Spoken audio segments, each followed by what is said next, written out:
నమస్కారం, నేనే మీ Shalini Priya. Welcome to Run TV Telugu. చారిత్రక గండికోట వైభవం నుంచి అంతరిక్షంలో ఇస్రో సృష్టించిన అద్భుతం వరకు, రాష్ట్ర రాజకీయాల్లో సంక్షేమ పథకాల నుంచి ఐటీ విప్లవం వరకు దేశ విదేశాల్లో జరుగుతున్న తాజా పరిణామాలను విశ్లేషించే మన స్పెషల్ న్యూస్ కు స్వాగతం. ఈ రోజు టాప్ హెడ్లైన్స్ మరియు పూర్తి వివరాలు ఇప్పుడు మనం చూద్దాం.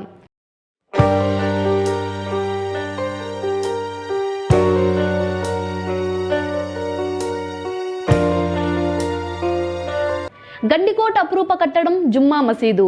కడప జిల్లా గండికోటలో చారిత్రక సంపదగా విరాజిల్లుతోంది జుమ్మా మసీదు. నవాబు మీరుంలా నిర్మించిన ఈ కట్టడంలో ఏకకాలంలో 400 మంది నమాజ్ చేసుకునే వీలుంది. ఈ మసీదు బయట గుర్రపు శాలలుగా వాడిన 33 గదులు, లోపల 64 గదులు ఉండటం మరో విశేషం. ఎత్తైన 2 మినార్ల వల్ల దీనిని దోమినార్ అని కూడా పిలుస్తారు.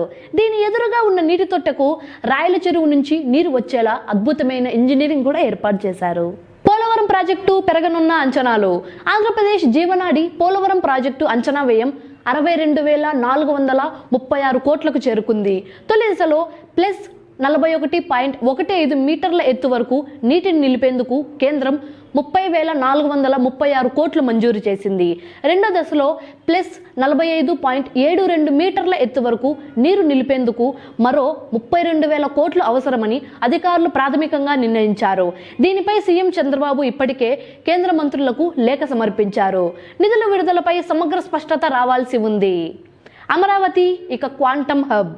ఏపీ రాజధాని అమరావతిని ప్రపంచంలోని టాప్ 5 క్వాంటమ్ హబ్లలో ఒకటిగా తీర్చిదిద్దుతామని సీఎం చంద్రబాబు ప్రకటించారు. ఈ రంగంలో నోబెల్ సాధించే వారికి 100 కోట్ల నజరానా ఇస్తామని హామీ ఇచ్చారు. 180 రోజుల్లో క్వాంటమ్ కంప్యూటర్ ఏర్పాటు, 2 ఏళ్లలో కంప్యూటర్ల ఉత్పత్తి లక్ష్యంగా పెట్టుకున్నారు. సిలికాన్ వ్యాలీ నుంచి అమరావతిని క్వాంటమ్ వ్యాలీగా మారుస్తామని 54,000 మంది విద్యార్థులతో నిర్వహించిన క్వాంటమ్ టాక్ లో ఆయన వివరించారు. Telangana rising vision 2047.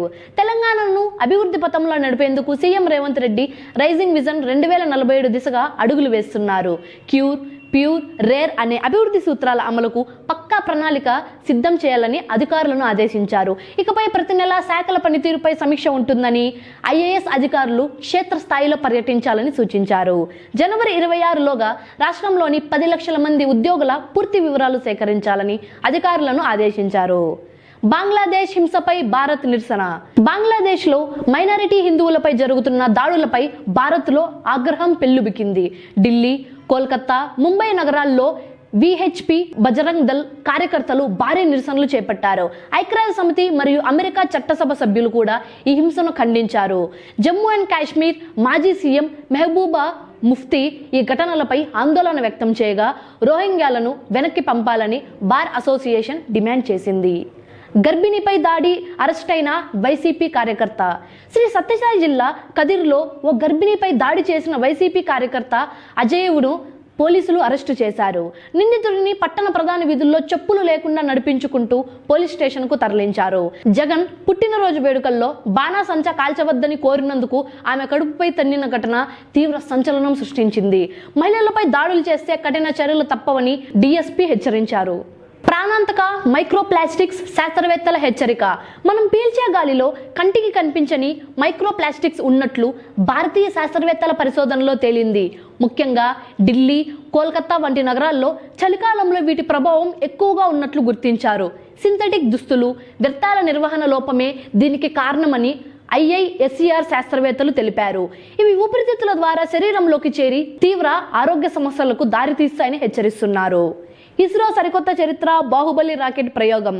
భారత అంతరిక్ష సంస్థ ఇస్రో LVM-3 M6 ప్రయోగంతో సరికొత్త రికార్డు సృష్టించింది. అమెరికాకు చెందిన 6,100 కిలోల భారీ బ్లూబర్డ్ బ్లాక్ 2 ఉపగ్రహాన్ని విజయవంతంగా కక్షలోకి ప్రవేశపెట్టింది. వాణిజ్యపరంగా ఇస్రో చేపట్టిన అతిపెద్ద ప్రయోగం ఇదే కావడం విశేషం.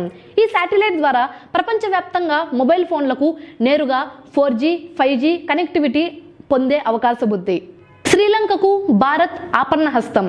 ద్విత్వా తుఫానుతో చితికిపోయిన శ్రీలంకకు భారత్ $45 కోట్ల భారీ ఆర్థిక సాయాన్ని ప్రకటించింది. ప్రధాని మోదీ పంపిన లేఖను విదేశీ వ్యవహారాల మంత్రి ఎస్ జయశంకర్ లంకా అధ్యక్షుడు అనూరా దిశనాయకెకు అందించారు. ఈ నిధులతో రోడ్లు, రైలు మార్గాలు మరియు ధ్వంసమైన ఇళ్లను పునర్నిర్మిస్తారు. ఆపదలో ఉన్న పొరుగు దేశానికి అండగా ఉండటమే భారత ప్రాధాన్యతని జయశంకర్ పునరుద్ఘాటించారు. అమెజాన్లో నార్త్ కొరియా ఉద్యోగుల బ్లాక్. తమ సంస్థల్లో ఉద్యోగాల కోసం దరఖాస్తు చేసుకున్న ఉత్తర కొరియా పౌరులను అమెజాన్ బ్లాక్ చేసింది. నార్త్ కొరియన్లు తమ గుర్తింపును మార్చుకుని రిమోట్ ఐటీ ఉద్యోగాల కోసం ప్రయత్నిస్తున్నారని అమెజాన్ సెక్యూరిటీ ఆఫీసర్ వెల్లడించారు. దీనివల్ల ఆర్థిక దోపిడీ మరియు డేటా భద్రతకు ముప్పు పొంచి ఉందని ఆందోళన వ్యక్తం చేశారు. గత ఏడాదితో పోలిస్తే ఇలాంటి దరఖాస్తులు 30% పెరగడం గమనార్హం. ఐపీఓ మార్కెట్లో కాసుల వర్షం.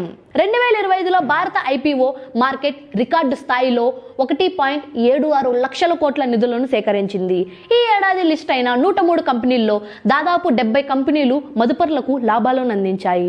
సగటు ఐపీఓ పరిమాణం 1700 కోట్లుగా నమోదైంది. అంకుర సంస్థలు సైతం స్టాక్ మార్కెట్లో అడుగుపెట్టేందుకు ఆసక్తి చూపుతుండటంతో వచ్చే ఏడాది కూడా ఇదే జోరు కొనసాగే అవకాశం ఉంది. Global chess league alpine AC pipers విజయం. గ్లోబల్ చెస్ లీగ్ 3వ సీజన్ విజేతగా అల్పైన్ ఎసీ పైపర్స్ నిలిచింది. ఉత్కంఠభరితంగా సాగిన ఫైనల్లో defending champion Triveni continental Kings ను ఓడించి ట్రోఫీని కైవసం చేసుకుంది. అల్పైన్ జట్టులో ప్రజ్ఞానంద, కరువానా అద్భుత ప్రదర్శన చేశారు.